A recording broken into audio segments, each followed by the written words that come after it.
Good evening.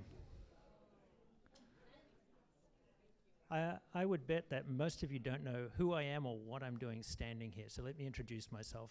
I'm Steve Mackwell.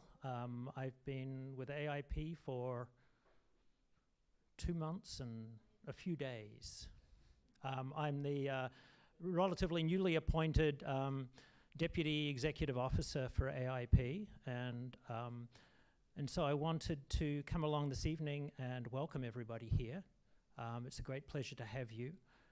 This is one of our important occasions that we hold. We like to, certainly we'd like to have more people in the building, particularly people who appreciate what we do. I also want to express Michael Maloney's, the CEO's welcome as well for you here.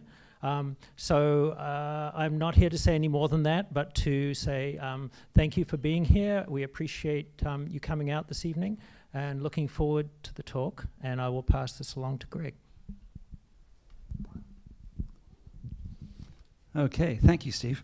So, a few notes, irrelevant to tonight's talk, but important to get out to all of you.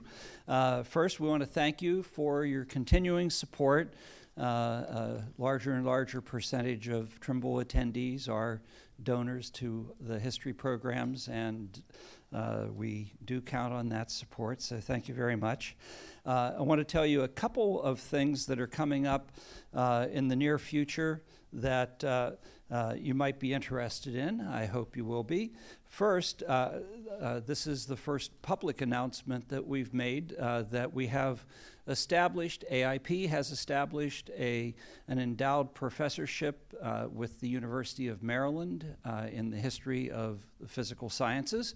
And they are in the process right now of interviewing candidates during April and should be making an appointment, we hope.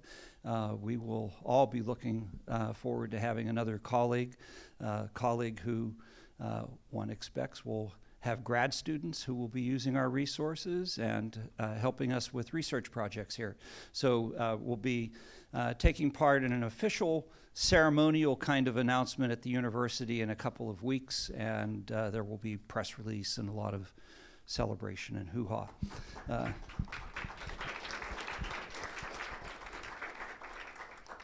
And I really look forward to having another colleague in the area who actually has some idea what it is I'm doing and why I'm doing it.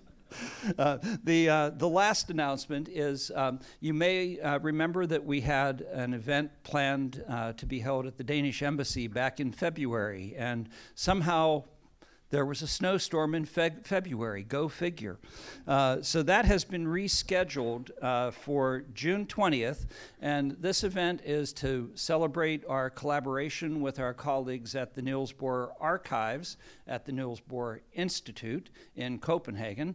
And some of those folks will be here for the event at the embassy, but also to celebrate the new developments in the library here. As I know you all are aware, we've brought the David Wenner collection of 4,000 books and other publications here to ACP, and they are now in the library facility. We're taking our time and we're doing the job correctly. At the moment, we have a couple of librarians who are cataloging according to some fairly strict rules of categorizing for rare book material, and we're trying to sort out which materials have already been digitized and made available to the public and which ones have not, because we don't want to duplicate the efforts that other people have done. So that's in process, and we also are working with a contractor, and we're going to be renovating the vault area as a special climate-controlled area for keeping both these rare books and some other rare materials. Essentially, we're doubling the archive's storage space that we have in this process. So that's going to take time. It's going to take some money. We have a fair bit of money that is wrapped up in that. So by this time next year, though, we should have almost all of that project finished. And at that point, we'll be able to show off the Wenner collection in a proper way for everybody. So that's introductory stuff. If you're going to the Danish Embassy with us on June 20th, you'll be getting an email soon. All of the donors and all of the Trimble attendees will get this email, and there will be provisions made for a bus from the building here down to the Danish Embassy and back again, obviously, as well. So we'll try to make it as easy as possible for our friends to attend this event at the Danish Embassy. Okay, so the Trimble lectures. Tonight's lecture, Freedom's Laboratory, the Cold War Struggle for the Soul of Science. We have 2 more lectures during the fall semester period. On October 2nd, Catherine Westphal will be here. She's worked with us for many, many years. She'll be talking about the new big science, solid state physics.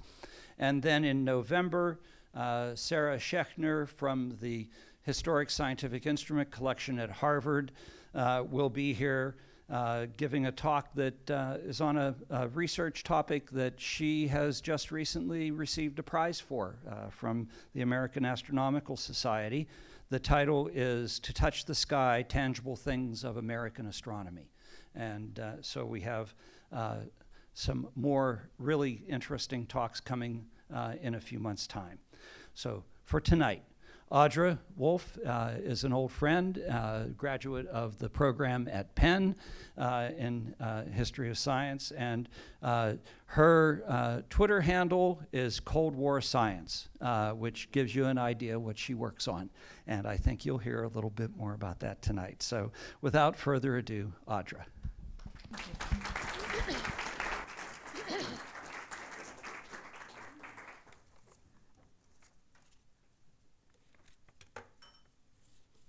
All right. Well, I want to first thank you for that introduction, Greg, and for the invitation.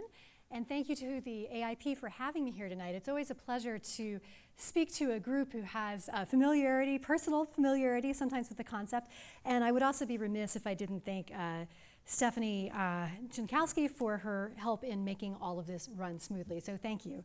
So I'm obviously here tonight to tell you about my new book, Freedom's Laboratory, The Cold War Struggle for the Soul of Science. And in a nutshell, this is a book about why so many American scientists insist on saying that science has no politics when it's patently obvious that that's not true.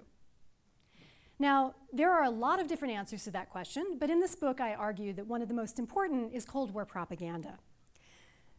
But this book is also in some ways a historical mystery, in that I was trying to understand why both scientists and historians have struggled to see the links between science, freedom, and propaganda. I was particularly troubled by the realization that so many of the scientists who were often held up as oppositional voices to the US government during this time period were more than happy to support US power abroad if it furthered their interest at home. Some of these scientists were knowingly supporting propaganda operations that were being covertly supported by the CIA, and others simply chose not to ask a lot of questions about who was funding the work that they were doing and why it was being funded. So I wondered, how had scientists and historians, myself included, gotten the story of the relationship between scientific freedom and the Cold War so wrong?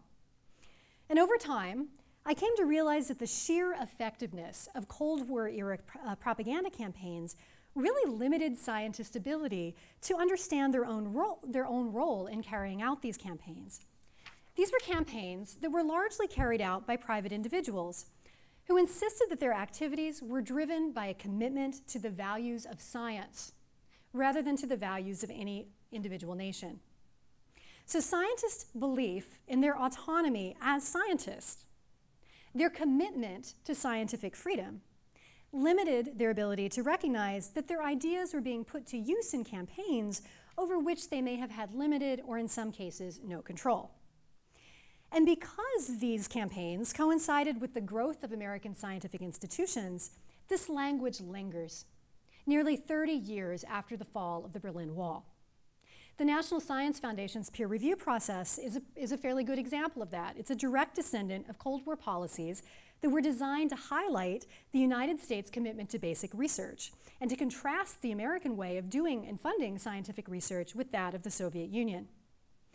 These Cold War propaganda messages about the relationship between science and freedom and democracy had been baked in to the ways that scientists talk about, the ways that they talk about and describe ideal structures for scientific research, even today.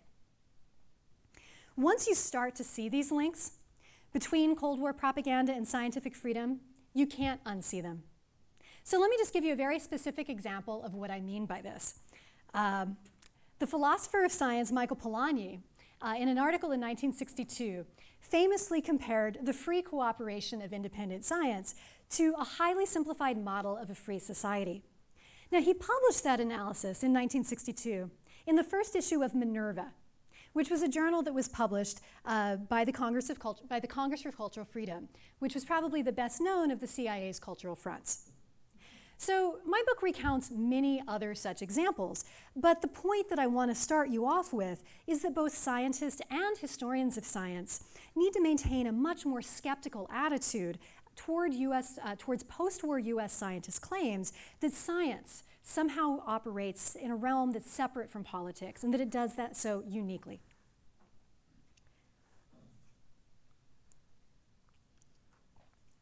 Now, the book itself has a historical narrative. It has a beginning and middle and an end, and it talks about change over time.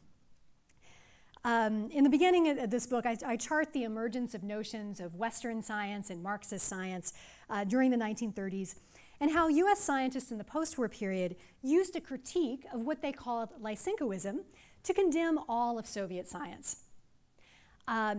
The early parts of the book explore how ideas about scientific freedom were baked into the American approach to collecting scientific intelligence in this early period, and how at the same time other divisions at the CIA were simultaneously hoping to incorporate scientists into their broader psychological warfare strategies.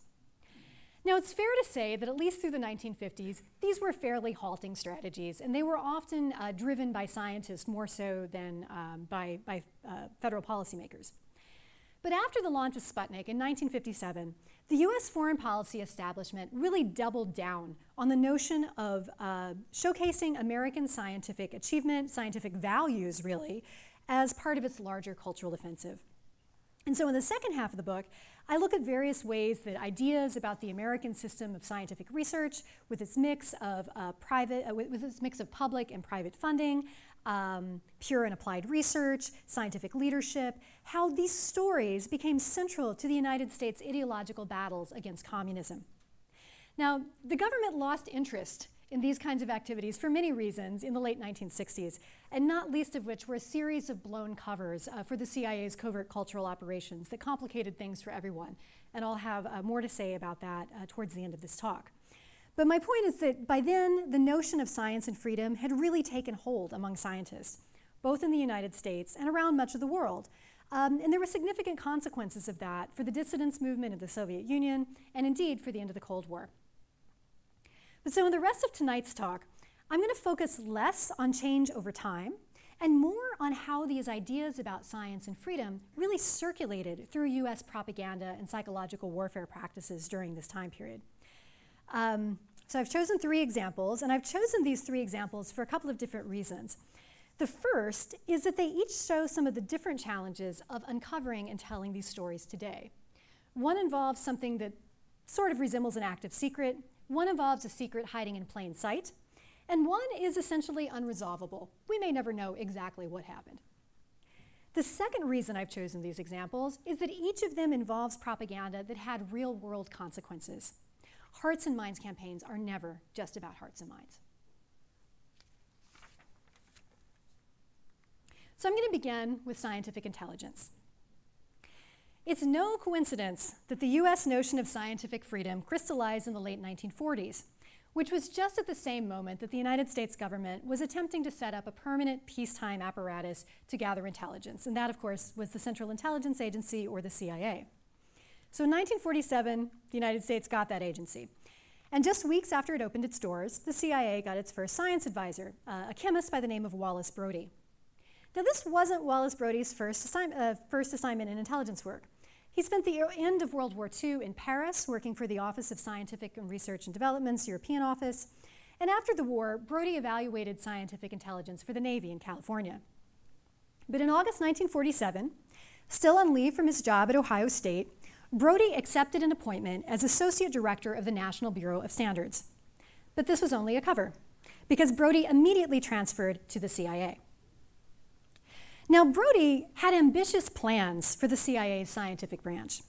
Even before he arrived at the job, he wrote a rather remarkable memo for the CIA's director outlining what he described as the scientific order of battle. There's a lot of text on here. Don't worry about reading it, because unless you enjoy that, I'm going to go over it, but it is here for your reference. His proposal for scientific intelligence included a complete global registry of scientists' names and institutions, a reference library of scientific publications, abstracts and translations of foreign scientific documents, as well as an assortment of captured objects. He wanted membership lists, names, and appointments. Brodie envisioned the CIA's scientific branch as a global panopticon for science that could absorb all possible information on all possible topics produced by any scientist or technical professional anywhere in the world. Now, this plan was probably unworkable under any circumstances, but they particularly were challenging in 1947 in the face of inter-service rivalries for a brand new agency. Brodie found he was fighting with other US government agencies. He lacked support within the CIA. His tenure at the CIA lasted for just over a year, and the reasons for his departure border on farce. I'd be happy to say more about that later if anybody's interested. But he had one lasting achievement at the CIA, and that was to get the National Security Council to issue a directive, NSC ID 8, that directed the CIA to create a registry of biographical data on foreign scientists and technical personnel. Now, you could read about Brodie's tenure as head of scientific intelligence in his papers at the Library of Congress, where they've been for 20 years. You can even see his correspondence outlining how his cover with the Bureau of Standards worked in that collection. But some other parts of the story about early scientific intelligence have remained sort of murky for a while, and that's part of what I hope to figure out in this story. Now, what I can tell you is that right after Brodie's departure, the National Security Council issued a second directive, NSC ID 8, that assigned the State Department primary responsibility for collecting information on the basic sciences. State would now be responsible for collecting actionable scientific intelligence, as well as for smoothing channels for international scientific exchanges. NSC ID 10 also authorized the State Department to appoint science attachés. State Department officials rightly worried about their ability to carry out this task. They knew that they would encounter the same kind of competition from other agencies that Brodie had encountered, but more to the point, they were worrying about the difficulty of reconciling intelligence work with diplomacy. They also worried out loud about the challenges of isolating what they called outstanding scientists from the taint, their word, of intelligence collection. And there was a practical obstacle as well, which was that foreign contacts would presumably not cooperate with scientists who were suspected of being intelligence operatives. So the solution that the State Department came up with was to gather information from scientists who had not necessarily been told that they were involved in intelligence collection. And I should say, since he's in the room, one of the people who wrote some really wonderful work on this is Alan Needell, who helped us understand some of the outlines of this more than 20 years ago.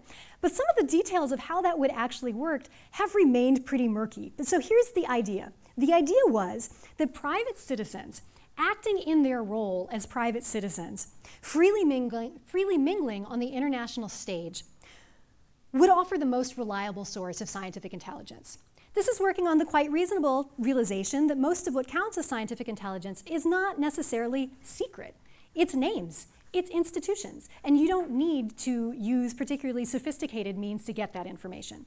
So the idea was that the US government should encourage or even create opportunities for scientists to have free and open discussions with their international colleagues. This was a brilliant insight into the nature of both scientific exchange and scientific intelligence, but no one at the time could figure out how to make it work in a democracy. One solution, though, was to turn to the National Academies of Science, which of course is a private organization with a government charter. So on the screen behind me is a letter that was released to me in 2014 describing one way that the process might work. Again, there's a lot of text on this letter. Actually, there's not a lot of text on this letter. That's sort of the point. Don't worry about the parts of the text that you can see. But so for those of you who haven't worked with FOIA or declassified documents before, anytime that you submit a Freedom of Information Act request, which I'm referring to as FOIA, when material is redacted, they're required to tell you, they're required to give you a code. And so the most relevant part of this is that some of the participants here have been blocked out by the CIA. So what this basically tells you, this is almost certainly, given how long ago this was, the only reason to do that is for operational details, which basically means identity. So this tells you that almost certainly some of the correspondence here involves people at the CIA. There's a whole series, the next thing on this letter, this person is Wallace Atwood. And Wallace Atwood at the time was the, what was his title? He was the executive secretary of the Office of International Relations at the National Research Council, which is the operational arm of the national academies. So the idea outlined, even in the bits that, in the tiny bits that aren't redacted, there's a whole series of letters like this. What you can work out is that the idea was that each week, with help from the National Research Council, the Office of the Science Advisor at State would compile a list of American scientists traveling abroad, what they called ASTA. And each week the ASTA list would be circulated to interested parties outside the State Department, which presumably meant intelligence agencies. Now ASTA, like Brody's plan for a panopticon, didn't get very far. It seems to have fallen apart pretty quickly. But the CIA kept trying, and other letters that were also released to me in the past 5 years suggested that the national academies were more than happy to help both the CIA and the State Department in collecting this kind of intelligence. By 1954, the National Academy's Office of International Relations derived its primary support from a contract with the State Department in exchange for offering various kinds of assistance. And so really, until the launch of Sputnik, the National Academies was the United States' de facto contractor for international science. It was organizing US participation in international meetings. It was paying US membership fees in certain international organizations, and so on. Just want to see if I kept this in here. This is another letter. This is from Wallace Atwood from a slightly later request about this, where this is sort of when ASTA wasn't working, and basically it's a follow-up letter from the CIA asking for more information. And what he's saying is, yeah, we're happy to give this. We think it's probably better maybe if we send it to the State Department, but we're happy to give it to you. We just want to make sure that we're doing this kind of in a way that seems smart. But what I want to leave you with in this section of the talk is that with the National Academy's help, yes, American science absolutely became more international in the 1950s. But it's worth remembering that this was never scientific internationalism for the sake of scientific internationalism. This was scientific internationalism for the sake of anti-communism. Now, my second example more directly involves science as a way of life. And I know that I've come tonight to the AIP, but I'm going to talk about an AIBS project, which is the American Institute of Biological Sciences project. As we know, in the years immediately following the launch of Sputnik in the late 1950s, the US government invested many millions of dollars in textbook reforms and in scientific curriculum reforms. Now, almost all of these programs were led by university scientists, not by educators. And in fact, some of you may have encountered some of these textbooks in your own high school education. Some of the most popular included the Physical Sciences Study Committee, or PSSC, the Chemical Bond Approach, Chem Study, the School Mathematics Group, and of course, the Biological Sciences Curriculum Study, or BSCS, as I'll refer to it tonight. Now, almost all of these texts, and especially the BSCS text, promoted a philosophy of science alongside their discussion of scientific facts and figures. The BSCS books especially stressed what its developers referred to as the nature of inquiry, with both students and teachers urged to ask questions, to consider evidence, and to draw their own conclusions based on laboratory observations. And it turns out that the BSCS's emphasis on inquiry, on hypothesis, and on rationality made it an excellent choice to advance US foreign policy goals, particularly as they related to modernization theory and cultural change in Asia.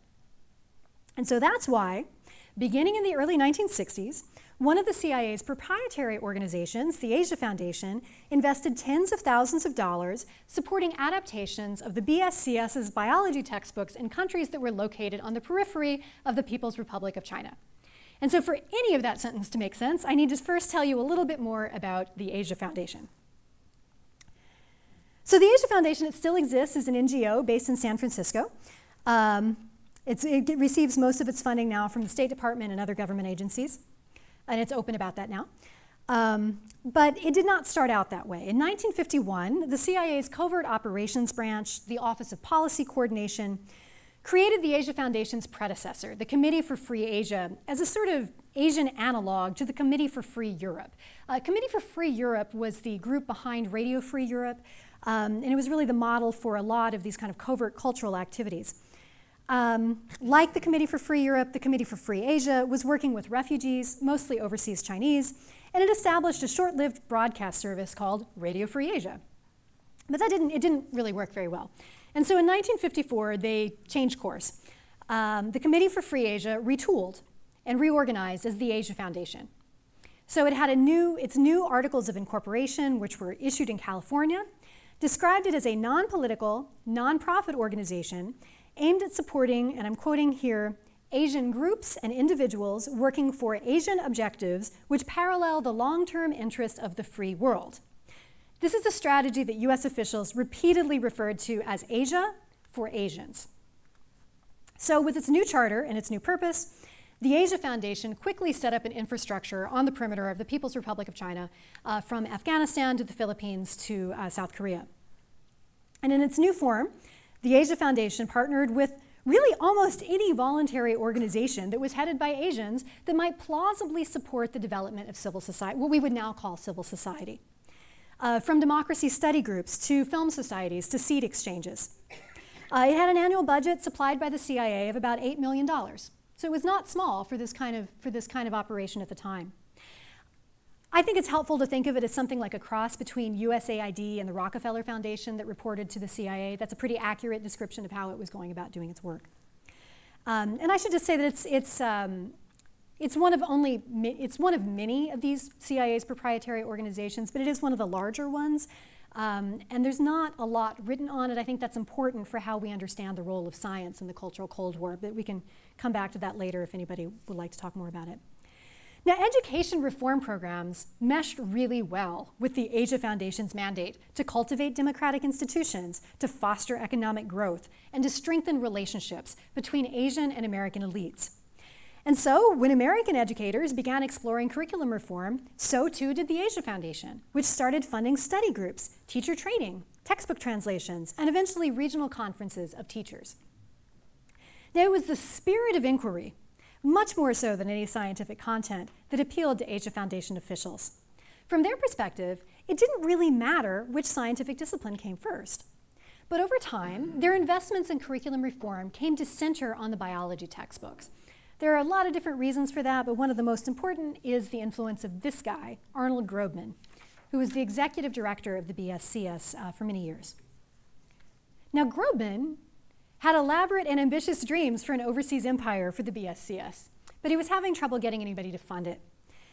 So in 1961, when no foundation seemed particularly interested in sponsoring this work, he entertained a suggestion from a board member who pointed out that, quote, the CIA has funds in abundance for international support of projects of interest to AIBS. And soon thereafter, they started receiving more money, both from the Asia Foundation and from other US government agencies than they had before. Now, eventually, the BSCS could count among its backers the Asia Foundation, USAID, UNESCO, the Rockefeller and Ford Foundations, all of that for their translation work, in addition to the millions that it was receiving from the National Science Foundation for its work at home. And just as an aside, to me, that's part of what's so fascinating about this story, is that we have overt and covert and private and even international groups that are all funding this work, and they're all doing exactly the same thing. The reasons that they're doing it might be different, but I think it's it's a critical thing to understand about how broad some of these psychological campaigns were at the time, and the ways that different groups could work either separately or in partnership together for the same goals. Now, by now, you may be wondering what exactly was in these textbooks that made them so attractive for this kind of cultural diplomacy work. The BSCS's leadership repeatedly emphasized that their books taught citizenship. They would tell a story over and over and again that for 8 out of 10 American high school students, biology was the only science course that they would ever take. So if you wanted to teach students about citizenship through science, you had to do it through biology. The stakes were high, in other words. And so to give you a flavor of what's actually in these books, I'm going to show you some sample questions from an actual impact test that was administered to high school sophomores who were taking the course in 1962. Some of you may know impact tests are an instrument that you use at the beginning and end of a course to see what students have learned. It's not necessarily that there are right or wrong answers, but you can use it to gauge where students are. Okay, so what is the chief purpose of botany, everyone? Is the chief purpose of botany for A, basically for agriculture, B, to develop new drugs and medicines, C, to have some understanding of how plants grow and reproduce, or D, to tell us something about agronomy and what kind of plants grow best in various kinds of soils? What do we think the right answer is to this question? C. Right, their desired answer is C. Don't think like 2019, you gotta think like 1962. So the right answer to this, according to the BSCS, is C, basic science. That's what botany is for, basic science. Okay.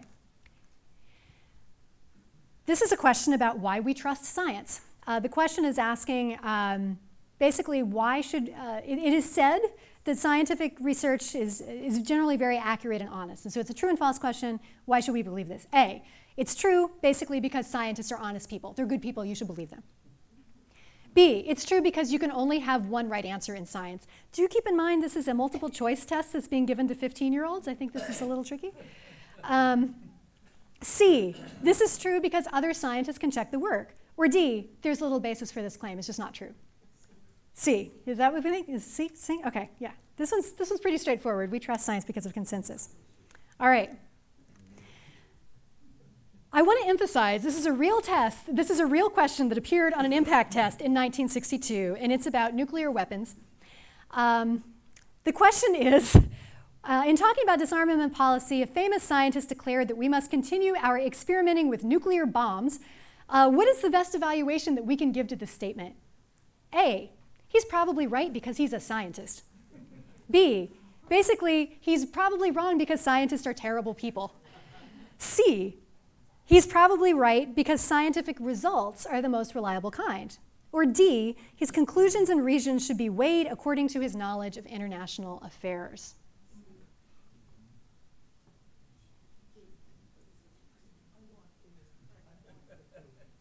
So I'm hearing lots of C's and D's, right? So this question actually fell off the next iteration of the impact test because they couldn't agree on what the right answer is. So this question is perhaps a little extreme, but I think these three questions are really, they're kind of representative of what's on this test in general. There's very little biological content on this impact test. That's not really what they wanted the course to do. This impact test was tracking more general ideas about the nature of science. So a student who successfully completed the course, they would be open-minded, they would be inquisitive, and they would be capable of distinguishing between fact and opinion, and she would accept scientists as part of the fabric of modern society. Now this particular version of Science and Scientists, this is exactly what the Asia Foundation was excited about promoting throughout Asia. And so in the book, I give a specific example of how this process worked in Taiwan. But it wasn't just Taiwan. By the time that the Asia Foundation's ties to the CIA were uncovered in 1967, the foundation was directly underwriting BSCS textbook adaptations in 5 countries, and it was funding teacher training programs in 3 others. And somewhat remarkably, all of these programs, with the exception of the one in India, continued uninterrupted even after the Asia Foundation's ties to the CIA showed up in both national and international newspapers. And in fact, by 1971, more than 35 countries had adaptation programs underway. The ready availability of these modern, accessible, locally specific textbooks changed the way that high school biology was taught all around the world. It replaced rote memorization with inquiry-based learning. By any measure, this was an extremely effective US cultural diplomacy program. And it was orchestrated by both overt and covert agencies as well as private partners. And it was a fairly subtle campaign in that the books didn't particularly trumpet their Americanness. Instead, they highlighted objectivity, empiricism, and a commitment to basic research.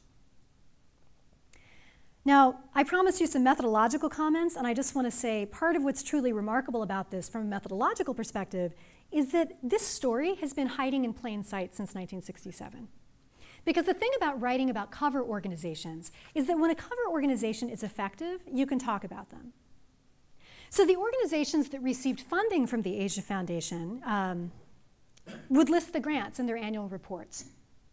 So most of the story that I've told you about the Asia Foundation's, I have documents from the other side too, but most of the story that I've told you tonight about the Asia Foundation's relationship with the BSCS is actually told from the BSCS's records. Because all of those grants from the Asia Foundation were acknowledged, because supposedly it was a regular foundation.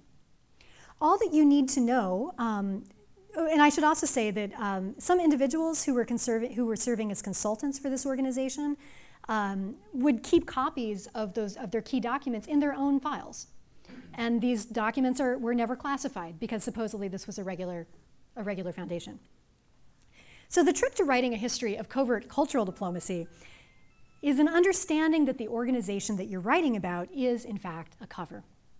And what I want to make clear is that that particular story for the Asia Foundation has been told many times, starting with reports that were published in Ramparts, in the New York Times, and the Washington Post in the late 1960s, and repeated several times thereafter.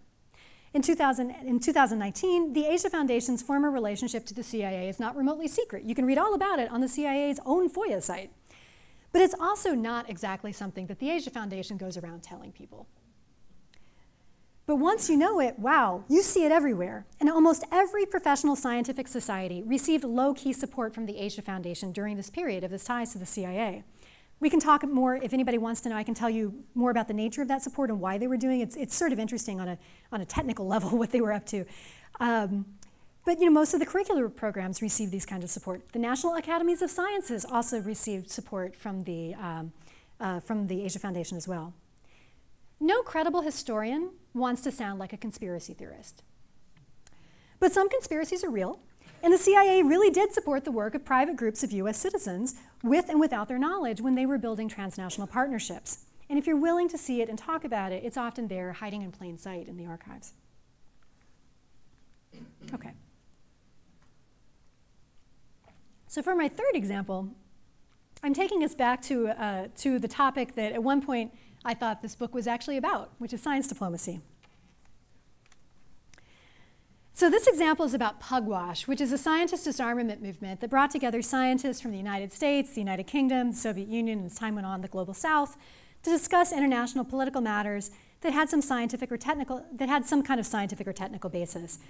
Pugwash's leaders cultivated and continue to cultivate the organization's reputation as a model of independent and transnational and scientific activism.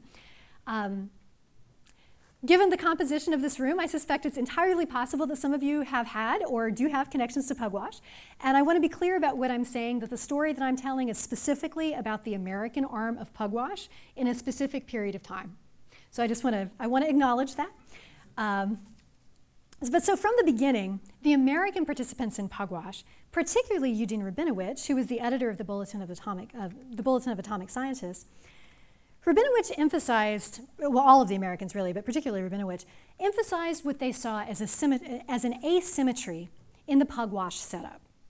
And so the story that they told is that the American, British, and Canadian representatives were self-selected scientists. But the Soviet participants were either apparatchiks or, more generously, well-intentioned but tightly controlled subjects of the Soviet system. And there was some truth to that asymmetry, particularly in the very earliest meetings. This is Rabinowitz with academician Topchev at the first Pugwash meeting. It's called Pugwash because the first meeting was held in a fishing village in Pugwash, Nova Scotia. But so here they are strolling in the evening in this fishing village. The American participants at this first Pugwash meeting, it would be really a stretch to consider them outsiders, but it's true that they did come representing themselves. And in contrast, the 3 Soviets in attendance had to be approved by the Central Committee of the Communist Party. And so what these restrictive policies meant in practice was that the Soviet Union was only sending highly placed, trusted people to Pugwash meetings. And soon enough, that aspect of Pugwash began to attract the attention of US foreign policy officials, both at state and at intelligence. And so starting in 1958, Pugwash starts to make increasingly frequent appearances in State Department and CIA documents. And for their part, some of the Americans associated with Pugwash, again, particularly Rabinowitz, began actively seeking government recognition for the work that they were doing, whether that might be funding or other kinds of support. And these outreach efforts paid off. By 1960, the American branch of Pugwash was being administered by the American Academy of Arts and Sciences. So the other AAAS, not the AAAS here, but it's smaller, the Boston-based honorary society that had significant ties to defense analysis during the Cold War. That AAAS also worked with one of the CIA's partners, the Congress for Cultural Freedom. I have an account from 1961 from the CIA that notes in passing that it had received reports from more than half of the US Pugwash delegation to a recent meeting. So here's the part where we're not going to know specifically what happened. We're probably never going to know which 6 people turned in those reports. We're probably not ever going to know which 6 people thought this is a good idea and this is something that will help us achieve the goal that we want, and what other members were saying, this isn't the way that we want to affect change. We're not going to know that, most likely. But even without evidence of a direct transfer of funds, what's clear is that Rabinowitz in particular was absolutely steering the US delegation towards cooperation with the government in test ban negotiations. The high point of this relationship came in November 1960, when the US Pugwash representatives were preparing for a trip to Moscow. And so in November, they had a meeting at the State Department. And the briefing was conducted by a man with the unlikely name of Walter Whitman, who was the State Department's new science advisor. Whitman had reached out to Pugwash to prepare the scientists for their role as back-channel diplomats. And I just want to acknowledge here that, obviously influential citizens have always been engaged in freelance diplomacy. But in the early 1960s, the State Department was beginning to embrace a more explicit role for private citizens as government negotiators. And this is a technique that's now often referred to as track 2 diplomacy. But in this particular case, the idea was that the American contributions to disarmament negotiations would be uniquely credible, more so than the Soviets' contribution, because they represented the sincere, objective contribution of scientists instead of the obviously biased talking points of Soviet functionaries. So at this meeting, Whitman opened it up basically saying, there were 2 things that happened at this meeting. The first was that Whitman wanted to establish the Pugwash did not represent the US government, the most important thing. And then the second thing he did was to make sure that Pugwash would represent US interests appropriately. So each day in Moscow, the US representatives would take their places among the 75 seats at the U-shaped table in the Soviet House of Friendship. And each night, a select group of them met with the American ambassador to the Soviet Union, who debriefed them and prepared them for the next day's negotiations. And from the ambassador's frequent cables back to Washington 2 or 3 times a day during this meeting, we know that the scientists were prepared to negotiate on issues ranging from the release of Gary Powers, the downed U-2 pilot, to the situation in Cuba. And perhaps it's obvious, but I should note that these are issues that are notably devoid of scientific content. Now I want to fast forward a few years to 1967, when many of the CIA's relationships with its private partners were blown. These blown covers, these revelations, left a lot of intellectuals, including scientists, really rethinking their relationship to the government and wondering what exactly they had been doing for the past 15 years. And so in February 1967, when many of these revelations were on the front page of the New York Times and Washington Post almost every day, physicist Bernard Feld wrote to Rabinowitz asking whether Pugwash had been implicated in the scandal. And here's what Rabinowitz wrote back. First of all, he said he wasn't sure. Ruth is the secretary for the U.S. It's Ruth Adams. I believe her name is Adams. She's the secretary of the American branch. What he says, first of all, is that yes, we did receive $3,500 from one of the fake foundations, and we can talk more about that structure. This is sort of wishful thinking that maybe it wasn't really CIA money because that's what the Kaplan Fund was for. So that was. But the more interesting part of this letter to me is this section. So O&R is a reference to the Office of Naval Research. And from the end of World War II until really after Sputnik, O&R was one of the largest funders for basic research in the United States. The NSF had been created in 1950, but it had a very low appropriation level, and so a lot of that work was actually coming from the O&R. And drawing from his work, from his familiarity with the political economy of basic research in the United States in this period, Rabinowitz basically says, you know, the O&R didn't really tell us what to do. And it's kind of the same thing. Even if the CIA was paying us, they didn't tell us what to do. So I'm not that worried about it. So what Rabinowitz is really saying is that so long as a government agency wasn't actively directing the content of their work, they weren't being political, even if they were working with a government agency whose goal was to change the course of the global political order. And I think it's a rather remarkable statement. Now I want to be clear at this point that I don't doubt that many of the participating members of Pugwash genuinely believed that they, as scientists, could somehow contribute to world peace, and that they could do that more effectively if they acted as private citizens rather than as representatives of the government. I want to acknowledge that. At the same time, it's disingenuous at best to portray the American participants in Pugwash as a group of independent scientists, as they did so frequently every time they wrote about it. And when scientists and historians focus on their accomplishments as shining examples of independent scientific activism, we're not talking about other kinds of nuclear activism that were much more oppositional and much more radical. Pugwash didn't start out as a movement for a nuclear test ban. Pugwash started out as a movement for nuclear abolition. It embraced a test ban on terms that the US government was comfortable with because verification was a topic on which they could plausibly claim expertise. And it was their expertise that bought them access to power. The scientists who continued to argue on behalf of disarmament, people like Lyne and Starling, generally based their claims on either moral or ethical arguments, and generally found themselves increasingly shut out of policy circles as time went on. And this is to say nothing of the thousands of non-scientific activists and political leaders across the world, especially in the global South, who entirely rejected the idea that a person needed scientific qualifications to oppose nuclear weapons.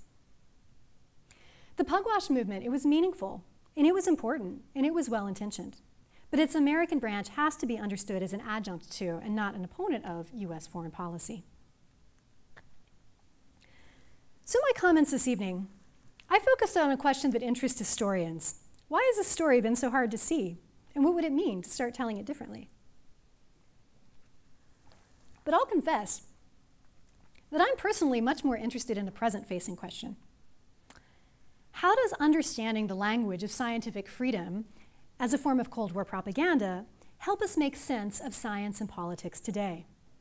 Who wins and who loses when scientists claim a unique ability to operate free of politics? In the United States, scientists' claims to operate free of politics have traditionally depended on their claims of objectivity. But I want to make no mistake about it that the particular version of scientific freedom and the particular version of objectivity that was being promoted by post-war scientific administrators and US propaganda was in many ways a racist and a sexist and anti-democratic vision of science, in that it too easily excluded research agendas that were designed to understand, let alone address, various kinds of injustices as inherently not objective. Scientists, including social scientists, who acknowledge that their research agenda might be influenced by any aspect of their identity, whether the color of their skin, their gender presentation, their political affiliations, or their citizenship, were by this definition inherently not objective. The only kind of work that could pass the test of apolitical science was work that supported the status quo of 1955. Both then and now, scientists made a choice when they ignored the conditions that made possible their authority and their professional autonomy. During the first 2 decades of the Cold War, very few US scientists, particularly those who were white, very few US scientists questioned these choices. They confused a system of privilege with scientific values. Now, Vietnam changed all that, at least for a time, as organizations like Science for the People showed the political costs of objectivity. Groups like Science for the People envisioned alternatives that brought scientific thinking to bear on issues of justice. But more recently, as scientists have found their funding streams under attack from both movement conservatives and industrial hacks, many scientists have retreated to the language of scientific objectivity. And these attitudes were on full display at the 2017 March for Science, which confused advocacy for science funding with the broad social movement. And again, as with Pugwash, I want to acknowledge that many individual science marches in different cities had a different character, but on the whole, Many of these marches were absolutely about advocacy for science as opposed to any kind of broader movement. And I also want to acknowledge some signs that I found a little more disturbing to see at these meetings. I have a couple here that are riffing on Trump campaign slogans of saying science made America great. I've been unable to find the picture, but I know that on the day of, I actually saw signs that said science first. And I was distressed to see these kinds of signs out with the other signs, and it suggested to me that perhaps scientists weren't entirely thinking through what it would mean to claim that they were the ones who were being most harmed by the Trump administration. Now, the uncomfortable fact of writing histories of the Cold War is that both the United States and the Soviet Union engaged in some activities that were good, many that were bad, and many that were morally neutral. You know, honestly, the belief that science, generously funded and left to investigate questions based on the natural world, the idea that science could be a force for international peace and domestic prosperity, this is one of the better ideas of the Cold War. But science isn't objective. It never has been, and it probably shouldn't be, not if being objective means ignoring power differentials. If you're hearing this as a critique of contemporary scientific institutions, you're not wrong. But when scientific institutions fall short, the solution isn't to throw out a belief in science with its orientation towards problem solving and real-world systems. Instead, we need to work to make the best parts of science better. We need to, then scientists, like economists, like doctors, like lawyers, and like historians, scientists have choices to make in the ongoing struggle for freedom and equality. The political choices that scientists make today in their lives and in their works, and these are political choices, these choices will affect our global society for years to come. So my hope is that this book can help scientists recognize the possibility of making and claiming those choices, and that they choose to support freedom and justice for everyone, and not just for the few. Thank you.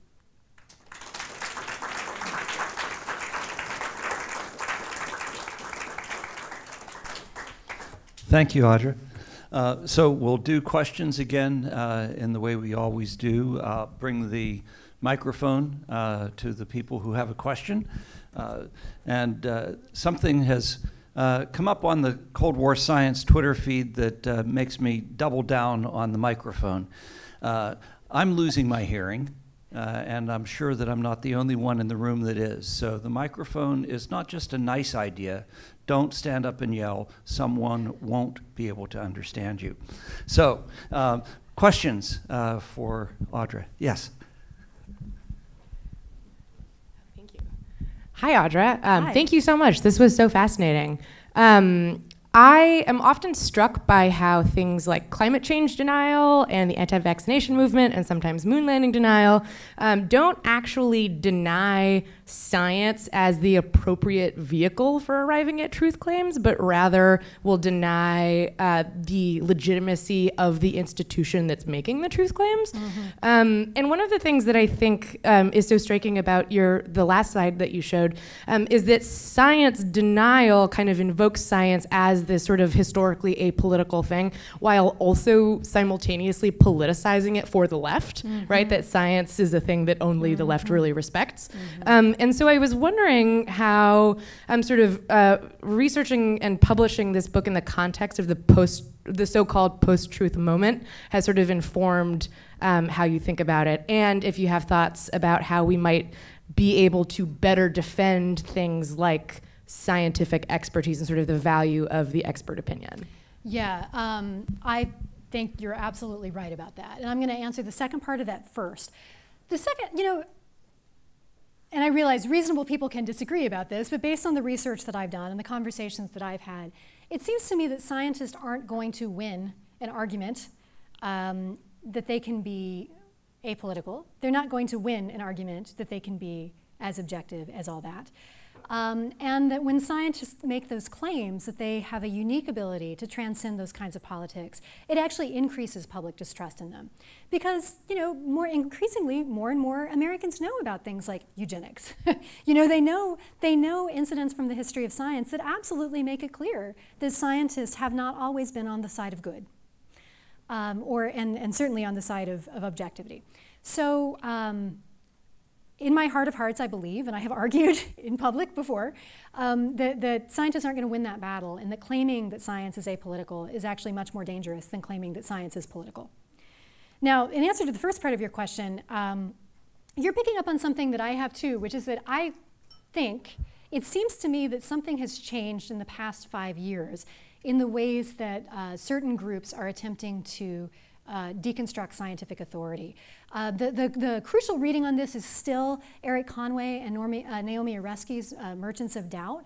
But that book is in some ways about creating uncertainty and drawing attention to uncertainty. The past 5 years, particularly the past 2 years, there's been a new strategy that I don't quite know what to call. It feels like scientism. But basically, we're critics of, in one particular case, critics of environmental regulations are invoking almost a parody of what science should look like, and saying that if science cannot be as objective as a fantasy version of science, therefore it's no good and should be completely eliminated from the discussion. So instead of trying to create doubt about whether certain chemicals are harmful, this new anti-regulatory strategy is about actually removing any knowledge that we have. I actually had an op-ed about this in the Washington Post when the EPA was considering something called the transparency rule, which was basically going to say that the only scientific data, the only scientific findings that could be used in EPA rulemaking, the underlying data needed to be provided at a richness level that somebody else could replicate the experiment. And when we're thinking about epidemiological data, particularly for public health disasters that are not things that happen frequently, that's just frequently not possible. It is not possible. And it seems very clear that the goal is to just remove knowledge from the system. So I think it's a new phenomenon. I haven't committed to it yet, but I'm toying about writing about this for my next book, and how to respond to it, because it's new, and we're seeing it in a lot of different ways, and I personally find it extremely alarming, and I don't think we've quite figured out how to respond to it yet. Next question is back here. I've enjoyed your talk, and I'm very anxious to read the book, but I have the feeling that you've tried to extract as much useful information out of a whole world system that's a bag of worms in terms of politics and science. And in my experience, I recall in early days of the Cold War, or let's say even in the time when Reagan was president, and the Defense Department was engaged in applied research. But in my agency where I worked, we would observe a very tight relationship between political scientists and physical scientists. And they would get together and try to figure out what the other guy was thinking using science and evaluating the politics. There were some very famous people. One man was named Andy Marshall, and there were a couple known as the Wallsteaders, a man and his wife, and they were always studying how the other guy thinks in terms of what our defense needs were. Mm-hmm. Now, after I retired, I came back to one of the agencies at a program review, and a man from the Department of Defense was there. Actually, he came from policy, defense policy. And I asked him what they were doing in terms of workshops and games to think of what the other guy was thinking about. And they didn't do that anymore. And this was around 2010. And so I was terribly upset by the fact that the science and the politics have moved apart just as much as one might say they weren't close enough together. Right. So I'm anxious to see what you have there, and I know you've worked very hard and dug a lot of stuff out, but there is so much stuff to be dug out. I always wonder whether enough has been visible enough for the people who study that now. Yeah, I'm going to take that as an opportunity to kind of call attention to one of the ways that I structured this book and the questions that I could answer and what I couldn't. At one point, one iteration of this book, I was really interested in the effectiveness of cultural diplomacy, and I wanted to know, did things like these textbooks really change the way that people, say, in Taiwan thought about it? And I wanted to know, another part of the book that got dropped was about US attempts to set up science advisory structures in these other countries that basically mirrored those in the United States. I didn't write that chapter. I think people in the greater DC area would probably be quite interested in that chapter, but I think I found it hard to believe that anyone else would be very interested in that chapter, so I didn't write that chapter. But over time, I came to realize I don't have that information. I don't know what people in other countries on the receiving information made of this. I don't have that information, and even if I did, I would only have access to what technocratic elites thought of it. But I realized what I did have was a whole host of American actors who seemed to be believing their own propaganda. And so yes, this book is absolutely a book about propaganda campaigns and the role and propaganda of the deed, in thinking in much broader terms about what constitutes psychological warfare. But it's also, in some ways, the Americans themselves were, heard that message, I think, louder probably than anybody else. So thank you for your comment.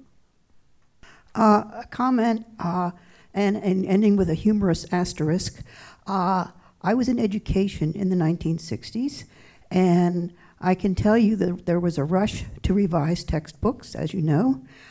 Some of you may recall that the phrase modern math was like dirty words. But as an asterisk, my brother was in junior high and high school in the 1960s. You made one quick reference to the school mathematics study group. These were big paperbacks that were just dittoed at that point, getting them out fast. School mathematics study group on the front covers, to which the kids labeled some math, some garbage. That's your humor for the day. It's interesting, and the BSCS books were in some ways some of the more popular and successful. A lot of people had a lot of complaints about a lot of these textbook programs. I mentioned in passing, most of these textbooks were actually developed by university educators as opposed to schools of education or teachers. The BSCS did include a few more teachers in it, but they were more accessible than the other books. I think because they started from the beginning with this idea that 8 out of 10 high school students are only ever going to take biology. So the books, the entry level was a little lower. They also had more than one.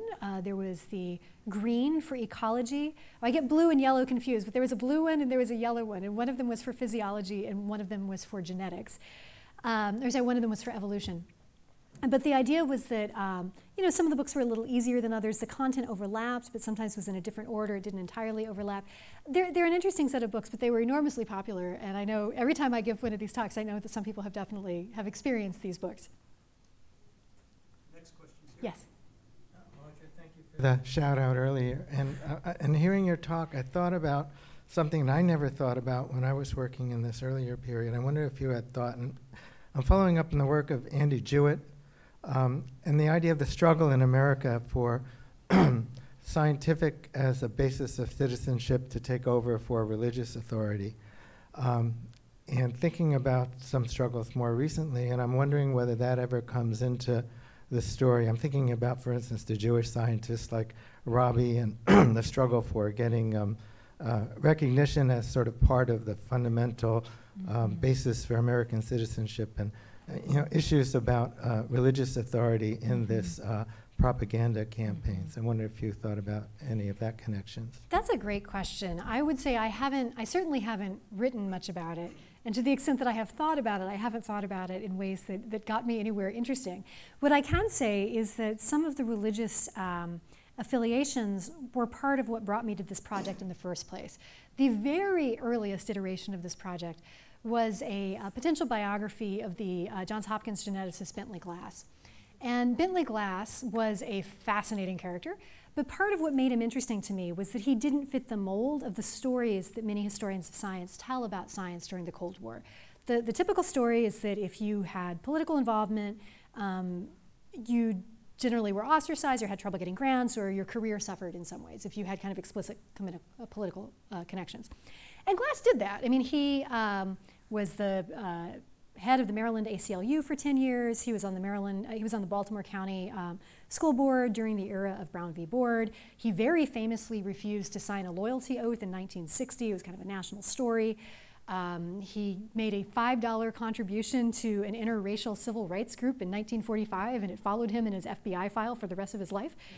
But his career did not remotely suffer. This was a guy who was the president of almost every scientific organization you can think of, including the AAAS. He ended his career as the vice provost at SUNY Stony Brook. He was one of the AEC's leading advisors for biology and medicine. He had a Q clearance. He was, and he was doing these things at the same time that he was one of the most outspoken, one of the most well-known people to give talks about the dangers of fallout. So I wanted to know, how is this guy doing this? How is he allowed to do that? How is he allowed to do all of this stuff? And one of the things that I wondered about was his religious identity, because he was known for being fairly religious.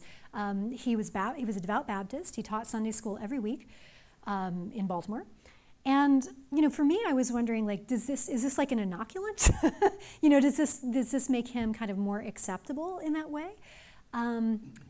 And in the end, I kind of abandoned that area of questioning because it became clear that he was just useful to state, and he was used to intelligence agencies. So I think when writing these stories, it's sometimes tempting to think of the government as a monolithic entity, but it's very common that the FBI was obsessed with somebody at the same time that the CIA and State Department were like, no, please go on the road, you're super useful to us. And that, Glass wasn't like actively harassed by the CIA, but they definitely kept an eye on him. And so for me, understanding what was going on with him helped me understand what was going on with a whole generation of these scientists, but it took me away from your really great question about religious identity and scientific authority. Next question is here.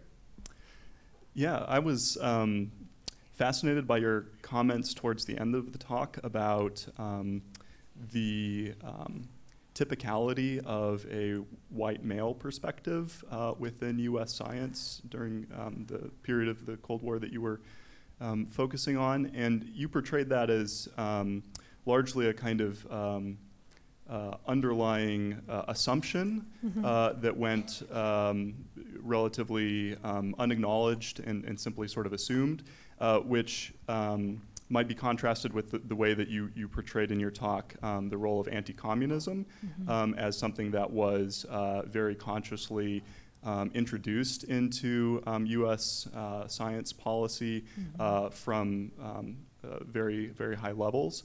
And I was wondering whether that characterization that I just made is that something that you would agree with in general, or were there ways in which the sort of patriarchal and racial assumptions of many U.S. scientists were also interacting in a conscious way with the anti-communism that many of these actors were pursuing? And for example, I'm particularly wondering whether the gendered dynamics of U.S. science were explicitly at issue in relation to thinking about the prominent role of certain female scientists in the Soviet Union and other areas of the Soviet bloc.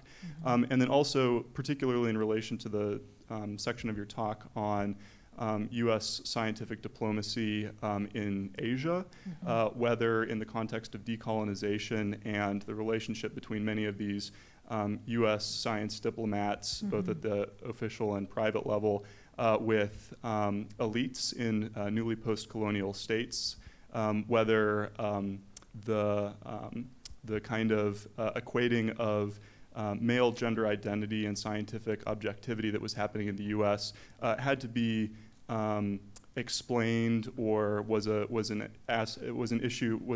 issue in debate with elites who were also with scientific elites in some of these post-colonial countries who were also promoting a kind of local nationalist position over and against white supremacy. So there's a whole lot of questions there.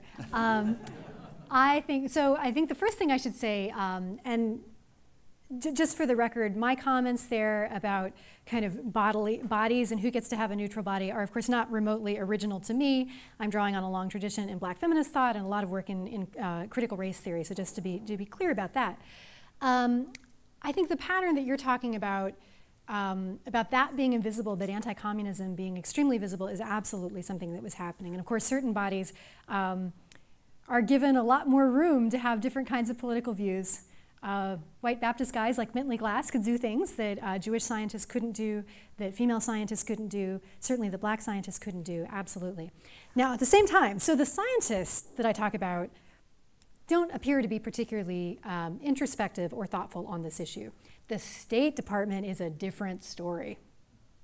The State Department had a problem. And there's been some really great work on this. I mean, it's been a long time now since Mary Dudziak's Cold War Civil Rights came out. But that book is a fabulous book, talking about kind of how the State Department was trying to figure out how to deal with the fact that, you know, this a massive resistance to desegregation at the South at the same time that it was trying to put out olive branches to newly independent countries in Africa. Clearly that wasn't going to work. And you see it manifesting in some of these documents. You know, one of the things that's really interesting about writing about ideology during this time period is that people name it. So there's a document from 1955 called U.S. Ideological Plan, in which they attempt to articulate what the U.S. ideology is and what it means. And the original version of the U.S. Ideological Plan really was all about freedom. Kind of freedom is the opposite of communism. It was all about freedom. And that went on for about a year. And then the State Department said, we can't do this. No one will believe us. This is a ridiculous plan. We can't, this plan doesn't make sense. And you see it in USIA documents.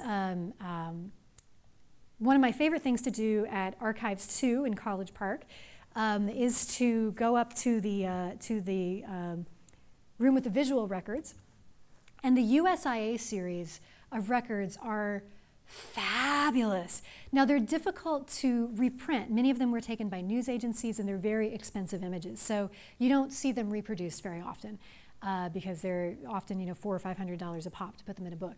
But to give you a sense of what USIA was up to, what kind of image of American science that the USIA wanted to promote to the world, when you look particularly at the pictures that USIA was putting out on the wires of, say, visiting scientists at the Atomic Energy Commission, I have never seen so many photographs of women geneticists in my life.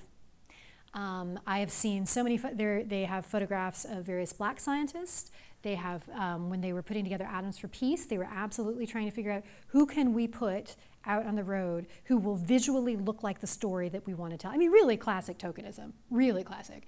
But it's there. Because these are wire photos, they often don't even have names, so I don't know who these people are. But they're in the photographs, and so there are other interesting stories to be told there. So basically, the people who specialize in propaganda and psychological warfare and cultural diplomacy recognize that this was a problem. I should also say, though, that one of the first official scientific and medical exchanges that took place in the 1950s was actually an exchange program of women doctors.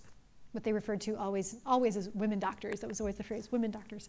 But women physicians, so a bunch of the Soviets came to the United States, and Americans went to the Soviet Union, including Helen Taussig. It was a very interesting crew of people. Next question is back here. Hi, Audra. Hi. Thanks for the talk. So I know from reading your book that the American scientists and propagandists tended to use Lysenko as their example of all that was wrong and rotten in Soviet science. Yes. But I was just curious how either in their public statements or in their private correspondence did they account for the success of Soviet science in areas like nuclear energy, nuclear physics, space flight, mathematics. I mean, how did they reconcile what looked rotten with what were some obvious success stories? That's a great question. I would say, most bluntly, the people who were most interested in using Lysenkoism as a bludgeon to criticize Soviet science weren't necessarily particularly interested in nuance. I think they weren't particularly interested in seeing that. These were people like H.J. Muller, who by that point had become a bit of a red baiter and was extremely dedicated to explaining everything that was wrong with the Soviet Union. And so I think had Muller seen evidence of successful physics work, his response to that would be, well, they're lying. It must not actually be that way. You know, or it doesn't matter. It will eventually curdle. You know, somebody like that who was he had committed to his message. You know, ideologies are very real. It's not just something that nations come up with and they try to promote around the world. We all live by ideologies. And so a lot of the people who were really using that language were pretty deep ideologues. Again, in some ways, the more sophisticated analyses were happening in the federal agencies, not by the scientists. You know, there's a wonderful document that was produced by the science advisor to the USIA by a man named Hal Goodwin right after Sputnik that basically says, okay, the Soviets are going to be ahead of the United States in any number of areas for a long time. What do we do about it? And so that's a really thoughtful engagement to say, you know, it's a fantasy that nothing is working there. So let's really talk about what's happening. So the people whose jobs really depended on actually understanding what was happening in the Soviet Union could see that and could understand it. The private citizens who were kind of freelance propagandists were generally not interested in seeing more complicated pictures. Next question is at the front. So great talk, great book. You didn't talk about him tonight, but in the book you talk a little bit about Detlev Bronk, and he is someone who I'm fascinated by, and I wonder why more hasn't been written about how Bronk helped to shape the Cold War science and science advising landscape. But since you didn't talk about him here tonight, I won't make you answer my question here. You can talk to me later about it. I thought for now, though, I could ask you, because I remember running into you at the National Archives when you were starting this project. I was wondering if I could ask you to talk a little bit about your research process and maybe the special challenges of using the National Archives collections and how you navigated the various collections that you used there. Sure. I mean, I could talk all night about my research process and my archival management collections. I will say, for those of you who do Twitter, yesterday I was at the National Archives, and in part because I didn't have a lot to do there, I decided to do kind of a live tweeting of my experience. So if you're up for maybe a 50-tweet thread, you can see a little inside my brain about how I navigate the National Archives. So this book is based on a lot of different kinds of records, and I think that matters for the story that I tell in the book. So there are a lot of really good stories about, good works about overt US propaganda campaigns, so things like the State Department's public diplomacy campaigns and the USIA. There are a lot of really great books about covert cultural diplomacy. There aren't a lot of books that attempt to tell those stories together. There are also, a lot of these books tend to either focus on government records or personal records. And so this book has a lot of all of that. This book has, it has FOIA requests, it has documents that come from Freedom of Information Act websites, particularly the CIA's website. And there's actually, I can come back to that in a minute, there's much more now there on that site now than there was when I was writing the book. It has a lot of record groups at the National Archives, particularly State Department records, National Science Foundation records, USIA records. This guy I mentioned, Hal Goodwin, my favorite record series at Archives 2 is actually RG306P243, which is Hal Goodwin's materials. They are really great on what the USIA thought it was up to. I used another favorite document from the National Archives. They're actually from embassies, some science attaché records. There's about a 600-page document that's the daily administrative diary of the Paris attaché in the mid-50s. It is gripping reading. This man went to all he did was go to cocktail luncheon. He would go to luncheons and go to cocktails and go to concerts at an abbey. And he would be at this concert in an abbey, and he would describe driving out there in somebody's Citroën. And then in an intermission, he would be walking around the grounds with Jacques Monod, basically saying, hey, so these rumors that the United States was using biological weapons in Korea, do your French colleagues believe that? And then they would go back for the second, part of the performance. Like his records are fascinating. But I also have a lot of individual scientist papers. And I have a lot of institutional papers from other kinds of places, like the BSCS. The BSCS is a really great example of collecting things from different places. So I have Bentley Glass's papers, and I have Arnold Grobman's papers, and somebody else's papers, and H.J. Muller's papers. In between these, I would be able to construct a single list of all the memos in order, collecting them from those places. I have an elaborate archival database called Zotero, where I have my individual documents, and that's probably more than most of you need to know about any of this, except to say that, as you may hear in my describing this, I think the temptations, when you're working in archival history, completism is a real temptation. You feel like if you can just get one more thing, you can really know. And first of all, there's so much stuff in the Cold War period, you're never gonna be able to get through it all. And secondly, when you're writing about intelligence history, it's not gonna be there. It's not gonna be there, right? I mean, some of the stuff was never written down. Some of it was destroyed on purpose. I'm also a civilian, so it's easier for me to write about somebody asked me the other day, why so much of this book stops in 73? And I'm like, well, there's some good intellectual reasons for that. And also, I don't have a clearance, and I have to go with what's available and the stories that are open. And I can tell you, I can feel pretty confident talking about the nature of these cover operations prior to 1973. After that, I'm speculating. You know, so there's a lot of different things there, but it's important at some point to realize, you know what, I know enough. And I will say the documents that I found yesterday at the National Archives, it was reassuring in that there was nothing surprising in those documents that I found. They were interesting. They contained rich detail. Had I had them when I was writing the book, I might have incorporated them into my account, but they weren't surprising. They wouldn't have changed the story that I was telling. And one last question here. Audra, the Democratic candidates are translating their platforms into Spanish. Some are using Google with lackadaisical success.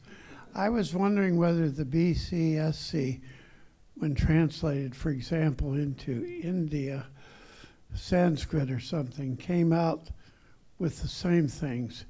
I always chose C on the test there, but did they shade them? Were there people on the other side who said, oh, this isn't right? So part of why these books were so successful is that not only is it a bad translation, it is a complete cultural adaptation. And this is one of the reasons that the Asia Foundation in particular liked these books, because it's not just the content of the books and their ability to convey a certain message, but the process of creating these books would actually in itself do some capacity building. So, and the process of creating these books itself was intended to build relationships between technocratic elites and Americans.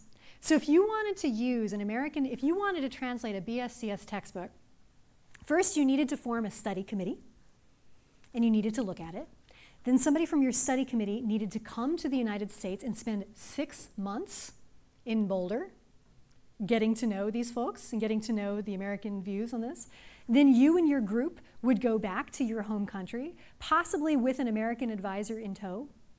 And then you would, and this is assuming that at least some of the people involved have sufficient English that they can work from the book, which also tells you about the kind of technocratic elites that they're working with. And then they would need to substitute cultural examples. So it wasn't just that you would substitute local flora and fauna.